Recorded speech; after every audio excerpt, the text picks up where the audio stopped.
Welcome to Murder Mile. Today, I'm standing on Fulham Road in Chelsea, SW10. A few streets south of the beating of Gunter Padola. A short walk west of the jealousy of Jane Andrews. Barely a quick trip from the bubbling drum of John George Haigh. And a short trot east of the lies of Ronald True. Coming soon to Murder Mile. At 369 Fulham Road, on the site of the St George's Workhouse, stands Chelsea and Westminster Hospital. A small but vital facility with a world-renowned burns unit, a children's hospital.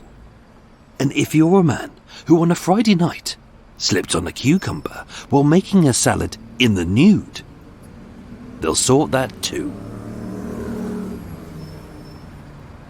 In 1876, before the NHS was founded, as a middle ground between the workhouse and the infirmary, the Westminster Institute was built to provide beds, meals and free healthcare for 13,000 sick and impoverished men who had no homes, no work and no families, in return for an honest day's work.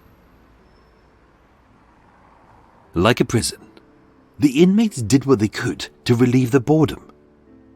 By sneaking in contraband, by pinching treats from the mess hall, by blagging an extra cup of tea when the warders weren't watching. And through George Hamblin, the Institute's secret bookie, you could bet on a horse for a penny. As just a little bit of fun for the regulars who liked to have a flutter. At best, he made a small profit off the £4 a day he placed on the day's races. And although he barely made enough to have a fun night out with a lady, that little stash of coins would prove so tempting for a fellow inmate that they'd kill him for it. But why? My name is Michael. I'm your tour guide. And this is Murder Mile. Episode 244. No Fixed Abode.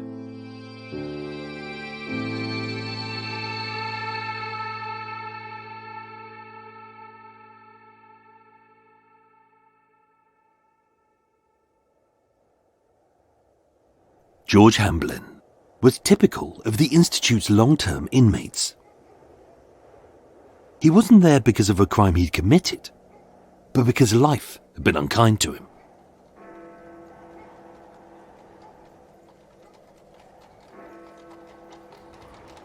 Alan George Hamblin was born in 1866 in Lambeth, South London.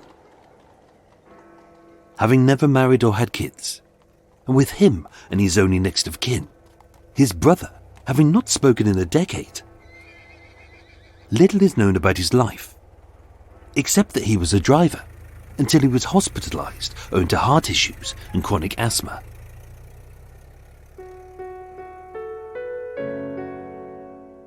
Beginning as a day inmate in 1921, growing ever sicker and paler as his bronchitis ravaged his battered lungs. By 1934, George had become one of Westminster Institute's longest-serving residents. As a thin man who a stiff breeze could easily blow over, on the outside he was a nobody. But on the inside, 49-year-old George had the privileged position of being valet to the Labour Superintendent. With light duties, he cleaned his boss's rooms, he served his meals, and he ironed his uniform in return for a less strenuous day befitting a man of his frailty, as he walked the dark echoey halls with a stoop. Being a familiar face and a trusted lag who could get any inmate whatever they wanted for a price. Wherever George went, from the mess hall in Block B, his bunk in bed 3 of B63, or the storeroom in B77, which everyone nicknamed the dugout. His slow and steady shuffle was heard, accompanied by his raspy wheezing cough, which he soothed with yet another rollie of tobacco from his daily ration. This was his life, simple and inoffensive. As this ailing and tragically forgotten man would make his days a little bit better by placing small bets for his pals, by trading goods for simple pleasures, and by October 1934, the highlight of his week was finding a French 25 centime coin, which he kept in his wallet.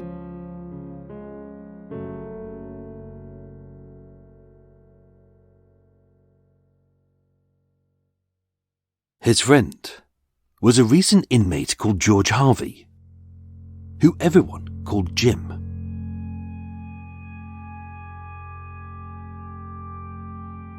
Born in Wandsworth in 1908, 27-year-old George Frederick Harvey was an ex-chef of no fixed abode. At least, that's what he would tell the police. Only little of that was true. Born in Balham, his real name was Charles Malcolm Lake Schoenberg, one of 6 siblings to Thomas of German heritage and Florence of French, who were raised in post-World War I Britain on a respectable middle-class street. As a stockily built man who had grown to a strapping 6'2", Jim's health was cursed from the day he was born by being burdened by sickness, disability, and chronic alcoholism in the family. As a baby, he was plagued with infantile convulsions, and having left home when he was just 8 years old, he rarely returned. Sparsely educated, age 17, he joined the Merchant Navy as a cook. But having contracted malaria, in 1926, aged just 19, this large imposing brute was discharged from service on account of his breathlessness. Being unmarried, homeless and jobless, after 2.5 years in prison for stealing a few coins, a watch and a set of earrings for a lady as a present, in 1932, aged 25, the large lumbering form of Jim entered the infirmary to be treated for his asthma, which left him unable to do even the simplest of tasks. And also plagued by a bad heart, this wheezing hulk couldn't run a few steps without sweating or fainting.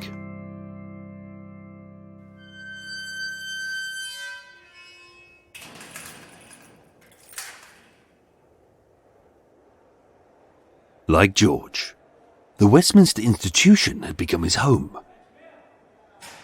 But as much as he would hate it, there were ways to make it more bearable. Life inside was about little victories.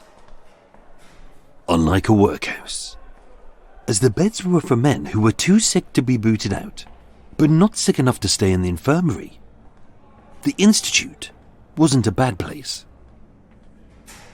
You couldn't leave without permission, but if you did, they wouldn't alert the police to watch the ports, as knowing that these men had nothing else, most of them returned and were only punished by having their privileges cut. Inside, you wore the uniform of an inmate, a blue-striped shirt and trousers. But if you were granted a day pass to go outside to earn a day's money, or even to visit your family, you got your own clothes back. Which is why Harry Pocock, the superintendent, knew about these little scams, but he did nothing about them. If the inmates were selling drugs, hard liquor or blades, he clamped down on those harshly. But he'd always turn a blind eye to these innocent little trades for a few pennies, which made the men feel normal. Jim's racket was selling cups of tea, as with every inmate rationed to just 3 cups of rather weak dribble which had once been waved near a leaf. For just 1p, he could slip you a hot mug of a nice strong brew. Not alcohol, not methylated spirit, just tea, which we all know is the fuel which powers Britain. George's racket was horse racing, and his routine was always the same. Before breakfast, George went around B Block with a newspaper, informing the inmates of the races. The odds were calculated using a ready reckoner book which he kept in his jacket. Each inmate was handed a betting slip. At 4:30 p.m, George's messenger, William Richardson, popped out to purchase an evening paper which had that day's race results. And with the bell for B Block ringing at 5 p.m. sharp, each winner was told of their score over the meal in the mess hall, with the winnings collected from the dugout. Everyone knew about the dugout. Room B77 was little more than a storeroom, whereas Harry Pocock's valet, George, would wash his plates, iron his uniform, and given a key, it was the perfect place to stash the cash, which he received from the inmates in pennies, tuppences, occasionally a sixpence, and most recently, a postal order. It wasn't much of a room, barely 13 feet by 8 feet, with a chair, 3 low tables, an electric light, a bed for if George got sleepy, and the sideboard decorated with all manner of mucky pictures of sexy ladies. And with this being the 1930s, if you were really lucky, you may get a chance to perv over an ankle. Whoa.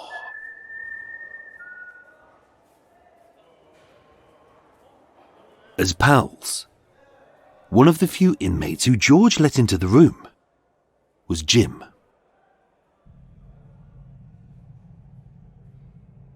But just as his real name was Charles, Jim's motive wasn't to chat.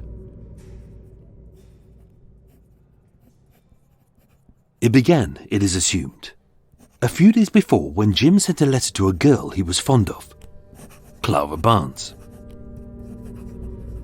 He wrote, "Dear Miss Barnes, I should like to see you Saturday. If you're around near the Regal Marble Arch at about 8 o'clock, we could get in a show or something. You will know me. Tall fellow. You saw me on Monday a while back. Hope all okay. See you soon. Frederick." Even though everyone knew him as Jim. Whereas, George's lady friend, a widow called Mrs. Eva Clark, later mentioned to the police.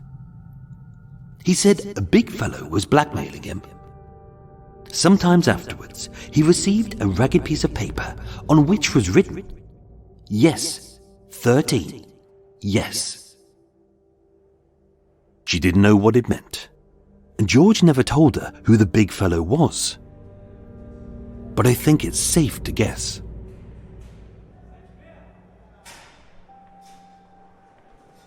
Thursday the 25th of October 1934 was as routine as any other day.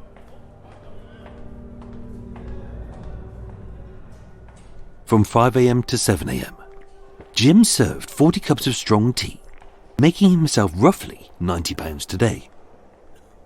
As before breakfast, George chatted to the betters about the races.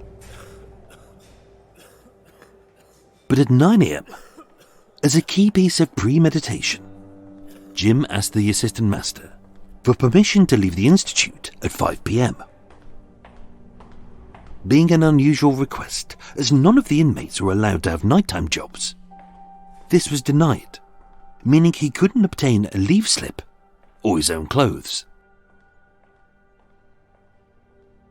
During the day, William the messenger collected the inmates' coins, totalling £4 and 3 shillings on 137 bets as noted in the ready reckoner, as well as a postal order from Walter Blanchett for a horse called Argyle.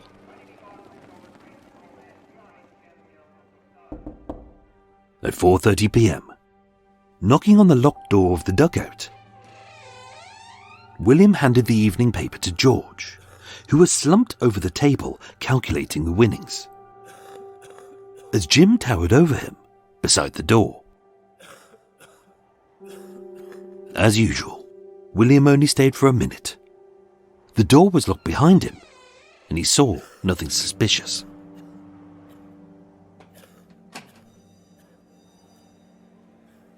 At 5 p.m. precisely, the dinner bell rang, and the inmates dashed to the mess hall, leaving B block empty. Nobody heard anything. Not a shout, not a cry, not a scream.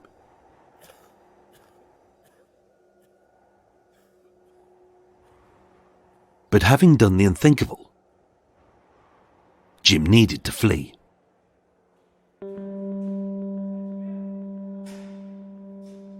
His escape wasn't really a master plan, as with the institution's security being so lax. At 5:15 p.m, the hulking bulk easily made his way out. Having already swiped a day slip from an unattended desk, he changed into his own clothes with his bloodied shirt hidden under his grey suit. He handed in his uniform, and although he was very agitated and sweating profusely, he tottered out before anyone could quiz him.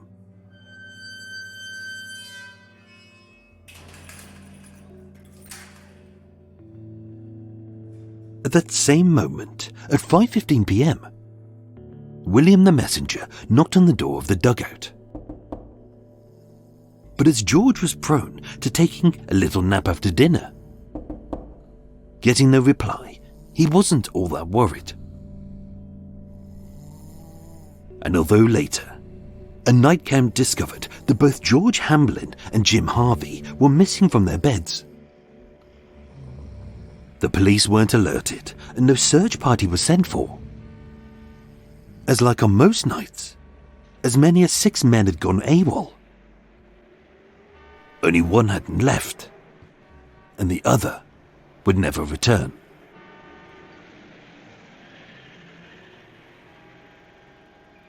At a little after 5:30 p.m, a taxi pulled up out of 2 Colville houses in Bayswater, the home of Miss Clara Barnes, a local prostitute, who Jim was sweet on.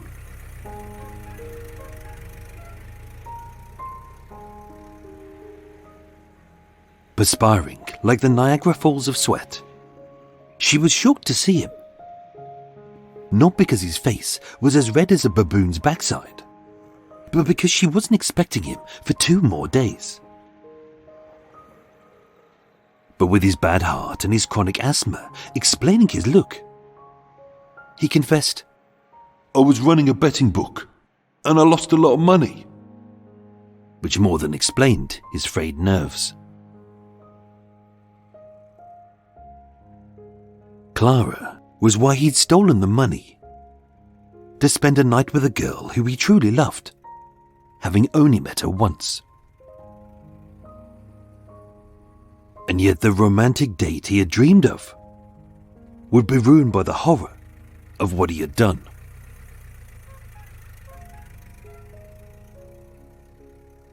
That night, before anyone in the institution was even aware that he was missing, at 7 p.m, Clara and Jim hopped in a taxi to the Blue Hall Cinema on Edgware Road. Exiting the cab, he was as twitchy as an addict going through withdrawal, as every voice, bark or siren he heard spooked him. Paying 2 shillings for seats in the empty upper circle. Within minutes of being seated, Jim nervously stammered, "I'm sorry, I've got to go to the toilet."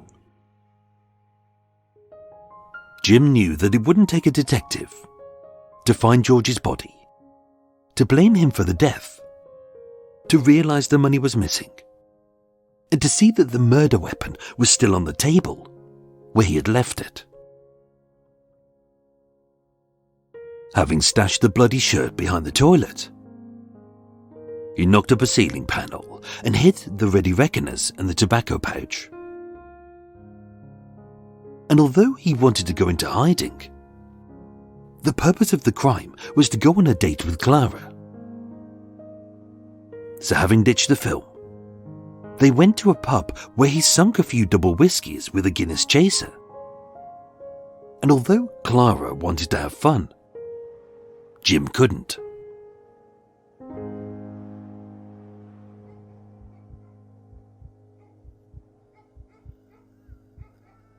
That night, they didn't have sex, as with his nerves shot, he couldn't manage it. Sitting upright in bed, smoking and muttering. Although Jim put on 2 shirts as he was shivering, he couldn't stop shaking. Holding George's wallet, it contained all that was left from the heist. 4 shillings and 6pence, which he gave to Clara, leaving him with just a postal order, a French 25-centime coin, and the key to the dugout. And that was it. It should have been a wild night of thrills. But with a man lying dead, it was all for nothing.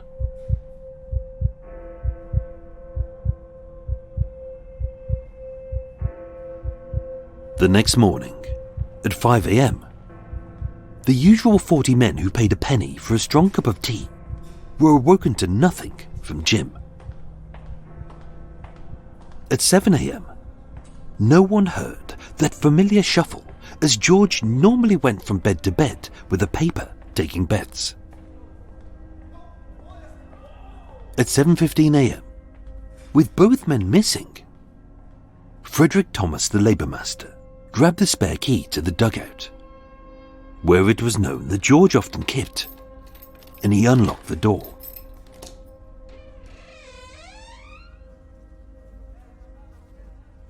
With the light still on, although it was bright enough to see, When I entered, I slipped. as all around his feet was blood. The room was small, but so violent were the blows that blood splattered 4 feet off the ground, up the walls, onto parts of the ceiling, and even speckling the mucky nudes in a red dripping goo. With the door having been locked, the police knew that the killer had let themselves out, and yet only a few men were ever let in.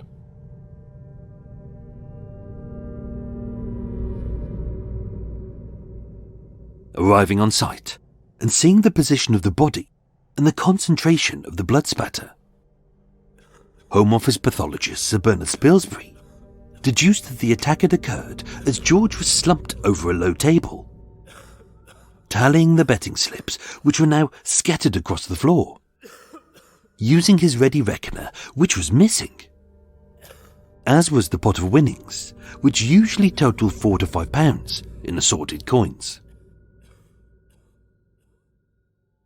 Many items had vanished, like the tobacco pouch, his wallet and the door key. And with the killer having rifled his pockets, with blood-stained hands as the sticky insides were sticking out, there was no denying that this was a robbery. But was it also a personal attack, as the level of violence would suggest?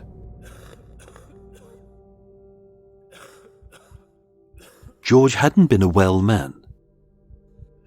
A small, frail weakling who wheezed when he breathed, and as Sir Bernard would state, The first blow was enough to render him senseless.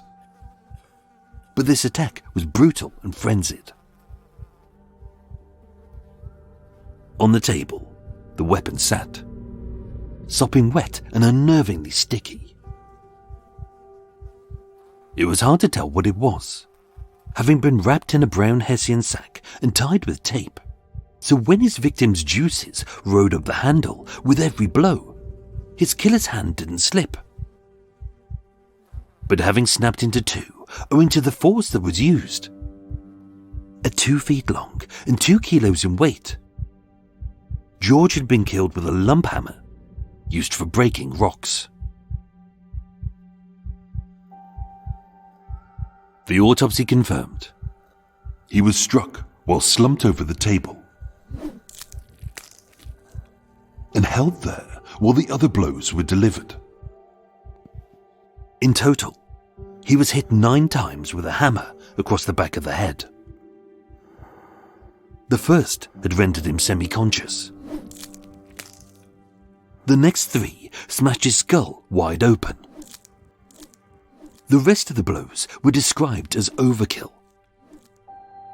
And according to Sir Bernard, on the wall was a soft pinkish mess, which was later proved to be a piece of brain. Only the violence inflicted upon George wasn't the most tragic part of his death. As Sir Bernard stated, his body temperature showed that he hadn't died until at least 10 p.m, and with evidence of movement. Although his skull had been smashed in, unable to stand, speak, or even scream, George lay on the cold, hard floor behind a locked door, slowly dying. Paralyzed, bleeding, and terrified for at least 5 hours.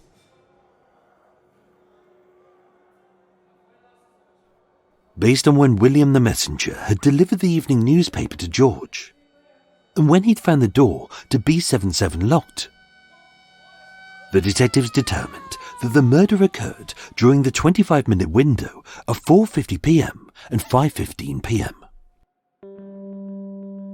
Having locked the institute down with no one allowed to leave, of the 6 inmates who had gone AWOL, 1 was dead, 4 had returned, but only 1 was missing. That day, on Friday the 26th of October, knowing that he read the lunchtime newspaper, the Standard published the following story on the front page. It read, "Murder in London Hospital. George Hamblin was last seen at 5 o'clock last night. When discovered, police questioned the patients and the staff, and Scotland Yard were informed that one of the inmates was not on the premises." And what followed in the article was a description of the hulking bulk of Jim Harvey. That same day, with a cleaner finding the blood-stained shirt behind the toilet of the Blue Hall Cinema in Edgware Road, police also discovered George's Ready Reckoner books and his tobacco pouch. And with the evidence mounting up, even more than usual, Jim was beginning to tremble and to sweat. Lying in bed, smoking heavily, and with the newspaper shaking in his nervous hands, Jim said to Clara, "I want to tell you the truth. I'm not a bookie. I'm the man they want for the workhouse murder." At which, even though he was the one with the chronic heart problems, it was Clara who fainted. Having convinced him to do the right thing, 7 hours after George's body was discovered, Jim walked into Paddington Green Police Station and gave himself up. But upon his arrest, when asked, "Do you have anything to say?" he replied, "Do what you like. I know nothing about it."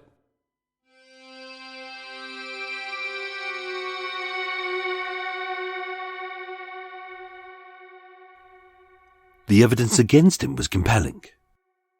In his pockets, the police found George's wallet, a postal order for the day's horse races, and the key to the dugout. His fingerprints were found on the hammer, and George's blood group was found on the shirt, which he'd hidden, and his trousers, which he'd handed in, all of which was stitched with the laundry mark B132, a unique number amongst the 1,300 inmates, which was given only to him. Making no confession, He refused to give an account of his whereabouts when George was killed. But with the money spent, the blackmail note missing, and it's unexplained as to what 13 actually meant. Bar a robbery, the murder was motiveless. Declared fit to stand trial on Monday the 21st of January 1935, in a 5-day trial at the Old Bailey. After just 1 hour, the jury found him guilty of murder. On the 11th of March 1935, at Pentonville Prison, George Frederick Harvey, also known as Jim, was executed by hanging. No family or friends had come to visit him, and with the only witnesses being the prison staff, his solicitor, and the hangman Robert Baxter, he died as he lived, alone. Jim Harvey took the real motive for the murder to his grave, and yet one detail remains a mystery. Why did he hide the fact that his real name was Charles Malcolm Lake Schoenberg, as even in his trial he was referred to as George Harvey? Well, in some of the last words he ever spoke, he stated that, although he hadn't seen her in years, "My mother is gravely ill, and I don't want to upset her." he already had one death on his conscience, and with that shame enough to kill her, he couldn't bear another.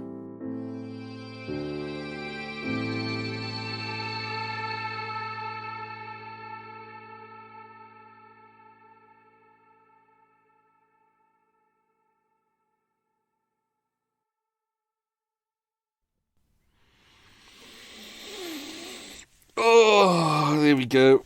Oh, how long was that? Oh, a little bit longer than normal. Oh, waiting for lots of boats to go past. Oh, there we go. Oh, long day, long day. Did a move of the boat this morning to move myself into a slightly better place because it's my birthday weekend. So I wanted to be in a relatively nicer place for my birthday. So there we go. In somewhere nice and quiet, nice and peaceful. Although really weird. I've moored up and it was fine. It was nice there. And normally I don't moor up in front of benches because normally, especially in summer months, people come out and they sit by the benches and you think, oh no, it's going to be drunks and, annoying. And I moored up and no one was there and it was fine. And then I looked out and there was like, do you know sometimes on true crime forums you get those very, very witty people who go, I've just seen a suitcase. Oh, there's a suitcase. Do you think there's a body in it? Maybe I watched too much true crime. Oh. So they all do it. It's really boring. Anyway, this was body shaped. This was a body shape covered in like an old bit of carpet or something like that. And I thought, oh, fuck. I wonder what it is. Double checked. Homeless person. There's a we're in middle of nowhere, and the homeless person on a really damp, boggy, horrible day, and he's on a bench. So I've already been out. I've already contacted a little charity. So hopefully, I'm just keeping an eye out. So hopefully they're going to turn up, or they might give me a call. I've sent them the coordinates of where he is, but they've said, don't approach him because you don't know who he is, and they'll come and deal with him. So hopefully, in game, it looks like he's wearing kind of a charity blanket, one of those very grey ones, so it looks like he's already been through a charity but is now kind of out and about. So let's hope he gets somewhere decent to sleep tonight, because you can't sleep in this weather and the rain is going to come down. So anyway, what else is going on? Oh, thank you to new Patreon supporters. So thank you to Kate, me and Mary Cox. So thank you to Kate, me, and Mary Cox. Thank you for becoming Patreon supporters. Don't forget, as Patreon supporters, God, you get a lot of goodies. You get a lovely location video. This is for everyone. You get images that go with each episode to show you all the locations, and I go around and film everything. Sometimes there's some unique stuff that I don't share anywhere else. I've started doing a thing called Bad Nanometers, which is for everyone. So when when this episode goes out on the Thursday, that night you will get a kind of a nice, something like a witness statement. I'll read it entirely, or an autopsy report, or whatever's really interesting that didn't make it into the episode. So you get that. That's for everyone. And of course, the higher you go up the tier, the more kind of extra stuff you get, like early release episodes and lots of really cool stuff. So yeah, there you go. So I hope you're all enjoying those. What else is going on? And that's it. I'm off to the Flicks tomorrow to watch a film with some friends. That'll be nice. Just a small group of friends, probably a meal. I'm getting too old to kind of go down the pub and get absolutely shitted. And then Sunday night we'll be doing a true crime round table with Adam and Paul, and then Beth Ann and Stu. So that'll be good. And we've got some interesting guests coming up as well. And I've got some guests who hopefully none of you have ever heard of. So that'll be really good as well. So I can't remember if I said welcome to Extra Mile, the unscripted, unedited bit. We do some quiz stuff, and then I fill you in on some details that didn't make it into the episode. I don't think I really want a cup of tea at the moment. I've had like 4 or 5 because I was moving the boat today. I was going to move it just a little bit further down from here where there's no benches and no homeless people fast asleep. But it's too boggy. There's one place that's down there. It's just really like I went out and checked the ground and it was so boggy. It's literally, I could see my boots sinking into it because we've had weeks of rain. So I moved here. Anyway, let's do some quiz questions, and then I'm going to record all the other stuff I need to record. I might open a window because it's a bit stuffy, a little bit stuffy. I could do with I haven't had a Diet Coke today. Haven't had a Diet Coke. And I'm looking forward to tucking into my falafels, which are here. I've got some sweet potato pakora falafels. Are they falafels? I think they are. No, they're sweet potato pakoras. Hence they're called sweet potato pakoras, but I'm almost certain they're falafels. Can't beat some falafels. Some falafels or some crab fingers. Another boat going past. There we go. It's because it's a nice day today. It's good sunlight. When it's pissing down, people don't come out. When it's sunny, people come out. Anyway, I'm not bothered about the boat going past. I'm not going, oh, you bastard, I'm trying to record this. I'm on Extra Mile. Who cares? Who cares? Let's do the quiz questions. Let's see how many of them you get. Don't forget, I haven't edited the episode yet, so we'll see. I may take some of the references out, so you may not be able to answer the questions. But there we go. Question number 1. The Westminster Institute had beds for how many men? So that's question number 1. Don't forget, this is an institute for men. They have institutes for women as well. This is an era where men and women were separated according to institutes.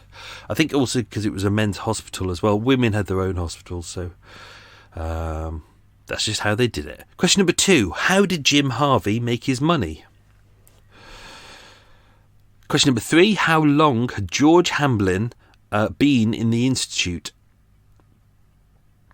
Question number 4. Jim Harvey was born in what part of South London? South London, innit? Oh, mate. Question number 5. What height was Jim? Jim. Question number 6. What illness did Jim contract in the Navy? Question number 7. What colour and pattern was the Institute's uniform? Question number 8. What was the name of the superintendent who George Hamblin was the valet to? Question number 9. What is the fuel which powers Britain? According to what I said in this episode. And question number 10. What block did they live and work in? So let's dive into some extra stuff. So obviously George Frederick Harvey. In the press, as always, the press always get things wrong. They call him George Frank Harvey, although as we know, that's not his name. 37 years old, was a former chef in the Merchant Navy. Merchant Navy is the ones, they move all the shipping, they move all the stuff around. His real name was Charles Malcolm Lake Schoenberg, born on the 6th of April 1908.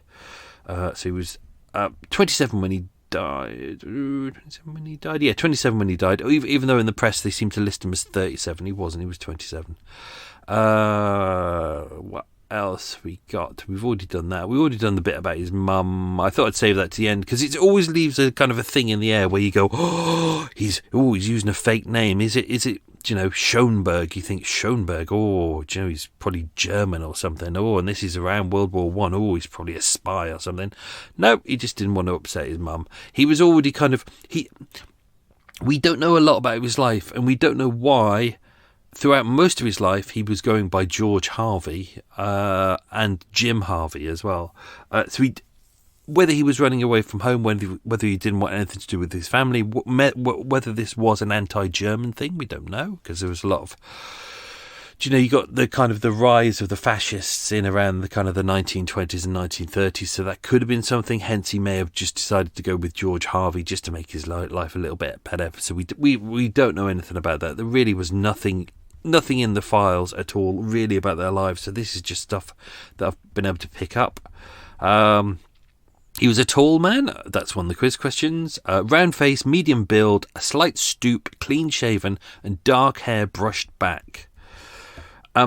Early life, his maternal aunt and uncle committed suicide by gas poisoning.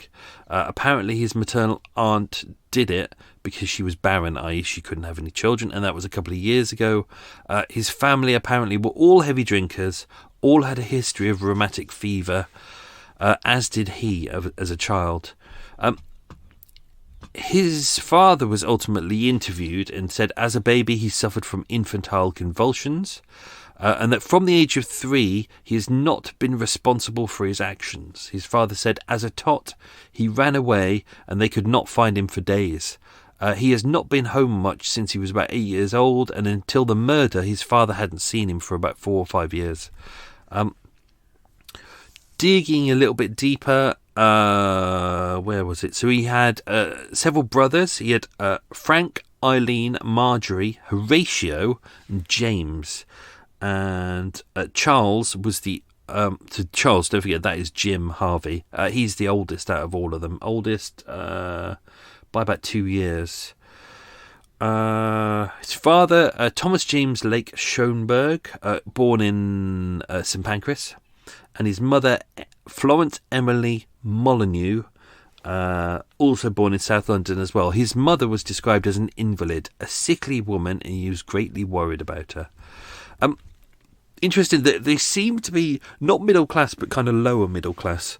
Lived in a kind of relatively good area. He's not massively impoverished. He doesn't seem to have much of an education, but I think half of that is because he kind of ran away from home a lot. Was a chef in the merchant navy, as mentioned, where he joined from age 17 to 19.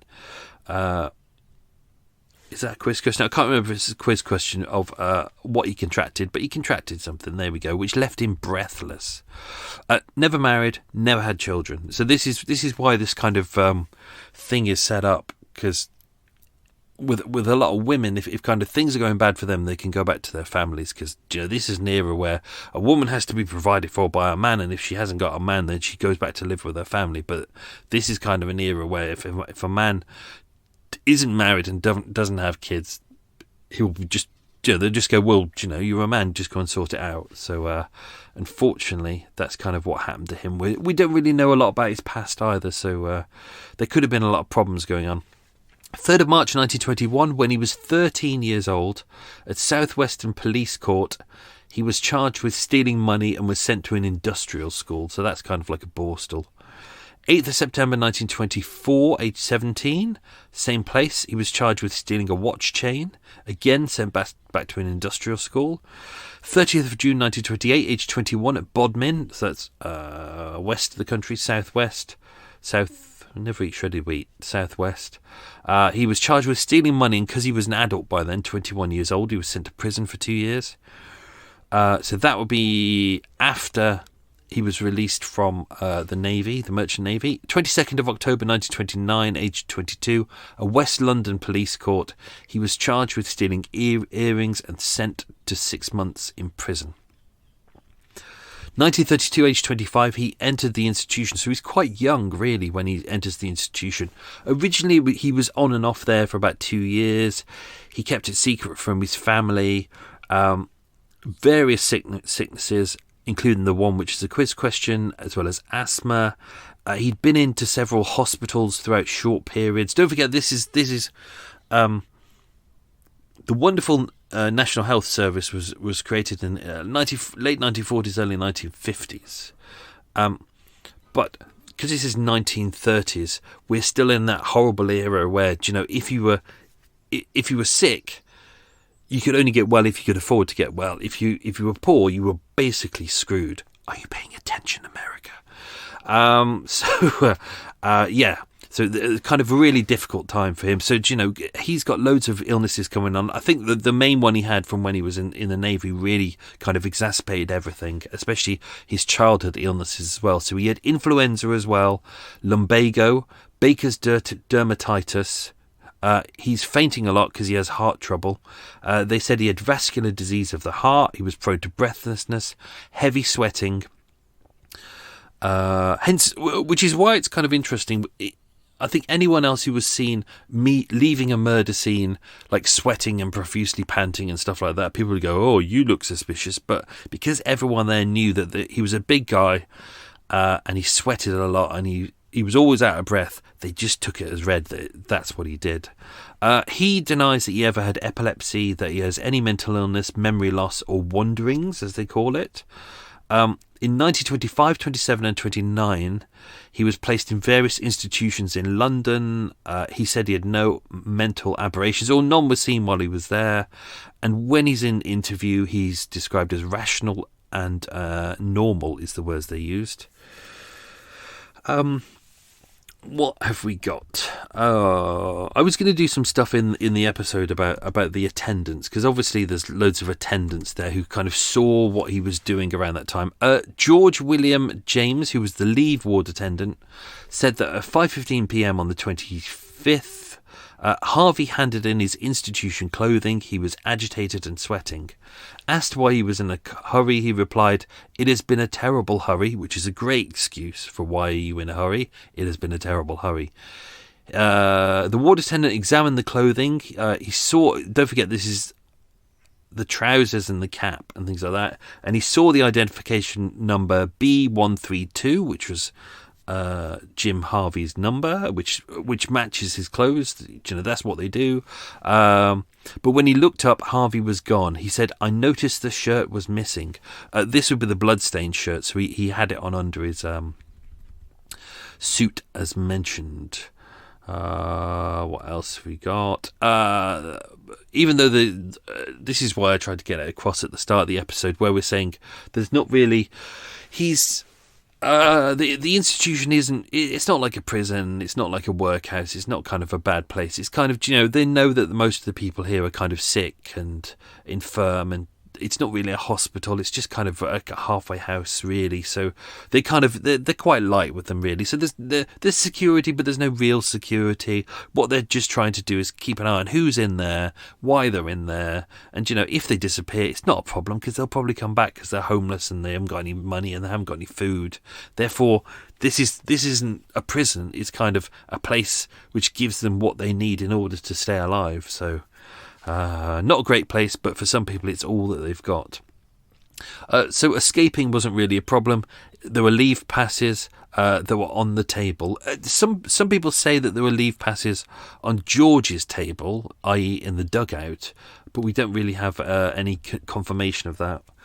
And therefore, because he was able to get a leave pass, therefore he could get his clothes back. So what normally happens is you wave your leave pass and it says what time you're allowed to leave, and then someone will give you back your clothes, and you change into your clothes, you put them in a bag, and then you give them to the leave ward attendant as you're leaving. So there we go.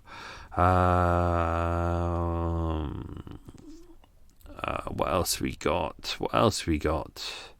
William Richardson. So we pretty much wouldn't know much about what was going on without William Richardson, who was the messenger. So William Richardson was just an inmate, but because everyone was kind of given jobs, you either had jobs like as you would in a prison, like working in the laundry or working in the mess hall. But because these guys were kind of quite infirm. They were given kind of the more menial jobs, like being a valet. That's quite light jobs, really, and privileged jobs as well. William Richardson was basically just an unofficial messenger to George. Really, he was kind of really a helper to George, but he became the messenger for the whole betting system. Even though the superintendents knew about it, it wasn't a bad thing. It's the kind of thing like they do in prison, You're not really meant to bring contraband into prison, but, they're not really going to kick up a fuss if it's chocolate or tea bags or something like that. If it's drugs, they will, or blades. But if it's something like that, they're not really that bothered. They know it's going to happen, so you need to let certain amounts of things that are contraband in, and not stop everything. Otherwise the place just erupts into chaos. So you kind of let little things in, and that's what they were doing here. They weren't that bothered. These people didn't have money. They were only betting on like a penny or a tuppence was the average bet. And that, it's not a hell of a lot of money. And as they were only betting once a day, wasn't really a problem. So it's only when it became a problem that they'd stamped down on it. So William Richardson came back to it. The timings vary. It seems to be around 5:15, 5:20, but that's about right. Don't forget, this is an era where people still aren't using watches or wristwatches, so it's hard to really pin stuff down. The reason we know that is because we know that they all went and had their dinner at 5 p.m. exactly, because there was a 5-minute bell just before, and then there was a 5 p.m. bell that said dinner time, come in and get your stuff.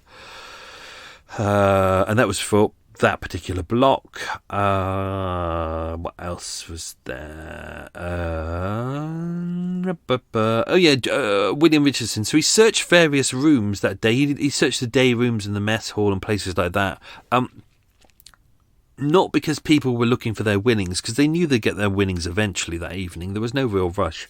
But because George Hamblin had actually asked William Richardson to get him some tobacco while he was out. So he'd returned with some Lights Returns or Faulkner's Special Nosegay. So that's the brands of tobacco that he liked. But yeah, he got it for him, and then there was no sign of George Hamblin at all. That night, they realised that his bed was empty. Albert Poole did the bed checks between 10:30 p.m. and 10:41 p.m. That's when he was in room B63, and he looked at bed 3, which was usually occupied by George Hamblin, and that was empty. He also did another check at 7:05 a.m. and saw that it was empty. And because there were only 2 keys to the dugout, and one of them obviously, I've forgotten his name for a second. Jim Harvey. Jesus Christ. Because Jim Harvey had taken the spare key with him, which is interesting. When I was going through the archive files, there's really fascinating things that you see in the archive files. So this is a slight deviation. With the Blackout Ripper, there was the original laundry markers in there. So that they put on the clothes, and that's how I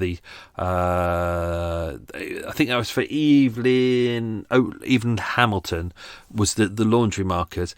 In this case, I opened up the file, and in there was the original door key. So I took a photo of that. So that's in with the Patreon stuff. Fascinating. You just open up the file and it's like, oh, there's a key there. And then when I read the file, I was like, oh shit, that is the original key. So that was fascinating. In one case that I know of, there was some flayed flesh was in there. Lovely. It's amazing what you find in there. There really is. Sometimes there's nothing, sometimes there's dull stuff, but sometimes you find original evidence and you go, oh, it's fascinating. Sometimes you open up the file and there's a little thing in there that says original evidence in here, and you open it up and it's empty because someone has snaffled it. Utter bastards. What else we got? 6 men went AWOL that night. The four of them disappeared, but they came back the next day, not because they heard about the murder, but because, it's what they did. They went out, they had some fun, they came back, they said, we're really sorry about that.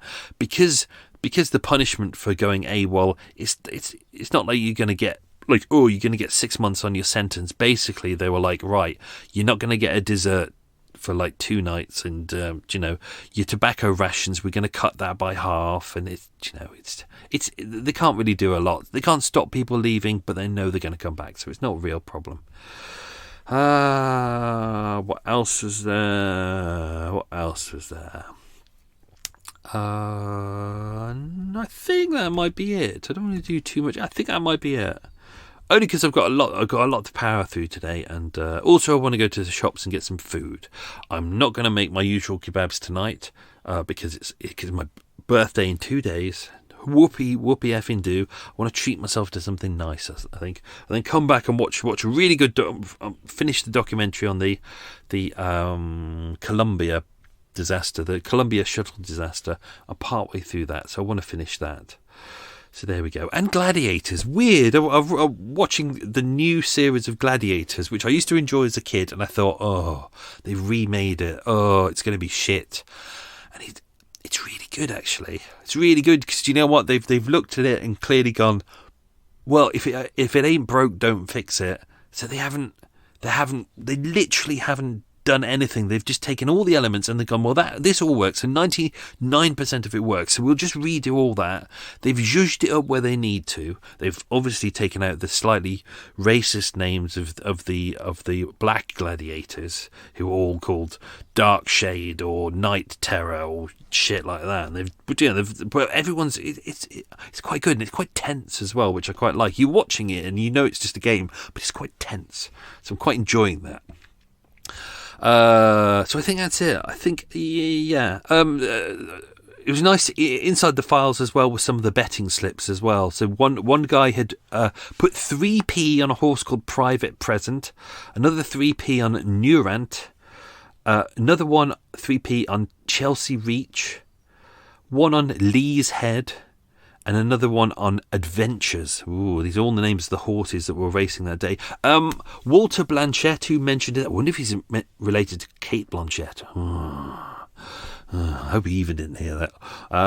Walter Blanchett, because he didn't have any money on him, his sister, Mary, I don't know why I said Sally, her name was Mary, because he had a sister who was kind of helping him out, she gave him a postal order, and don't forget, postal orders don't exist anymore, but they used to be the thing where if you wanted to send money to someone, you could do it through a postal order, and you could do it for a certain amount of money.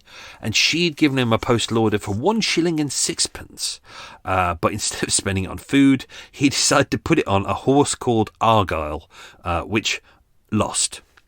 So there you go. What else? I think that's pretty much it. I don't want to go into too much. Yeah, I think I'm done on that one. So anyway, hope you enjoyed that episode. Another kind of one-off one from the past. It's interesting, isn't it? I had to keep rethinking when I was doing this, because it feels like an episode that's 1880s, 1890s like that, but it's not. It's 1930s. And this is kind of the era when like workhouses are starting to be phased out by this point. Also, the mention in there of the hammer. So it was a lump hammer used to break up rocks. The reason why he had access to it is breaking of rocks used to be a job that would happen in the workhouses, but not in the 1930s. They'd phased it out by that point. That was one of the punishments that they went, that's too cruel, we're not going to do that.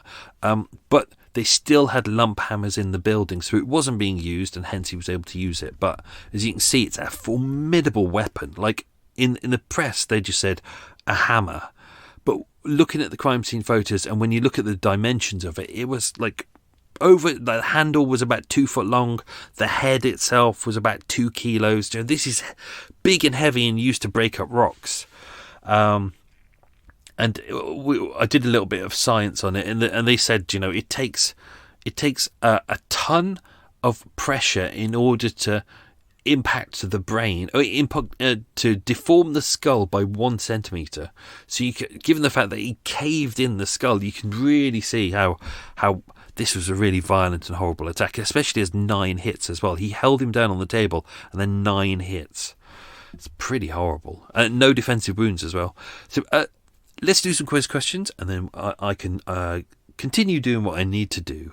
So I hope you enjoyed that. Question number 1. The Westminster Institute had beds for how many men? Oh, I've got burpees. 1,300.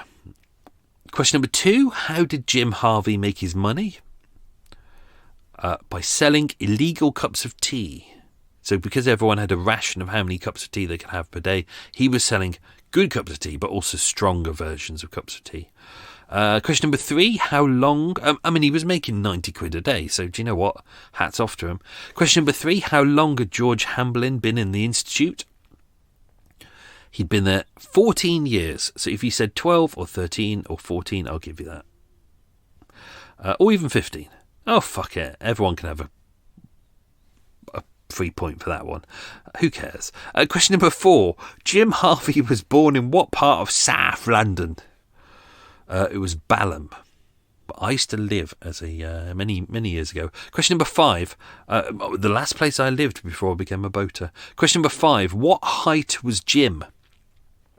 He was 6'2", which, let's not forget, in and around that era, the average man was around 5'7", so he was very tall. I mean, that is tall, but he's very tall. Question number 6. What illness did Jim contract in the Navy?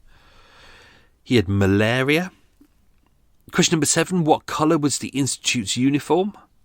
Oh, and what colour and pattern was the Institute's uniform? It was blue and striped. Question number 8. What was the name of the superintendent who George Hamblin was the valet to? I think I may have given that away. It was Harry Pocock. Harry Pocock. And question number 9. What is the fuel which powers Britain? There's 3, obviously. 1 is cake, 2 is either. But the answer to this one is tea. And question number 10. What block did they live on? That's an easy one, isn't it? It's B block. So that's it, folks. Hope you all enjoyed that. Next week we've got another one-parter. I'm not too sure which one I'm doing. I think it might be a contemporary one. I think it might be a potential serial killer that no one seems to talk about. But there we go. So I hope you all enjoyed that. Have yourself a good week, folks. Stay safe and be good. And thank you very much for supporting the show. It's very much appreciated. Have yourself a good one. Lots of love, everyone. Bye.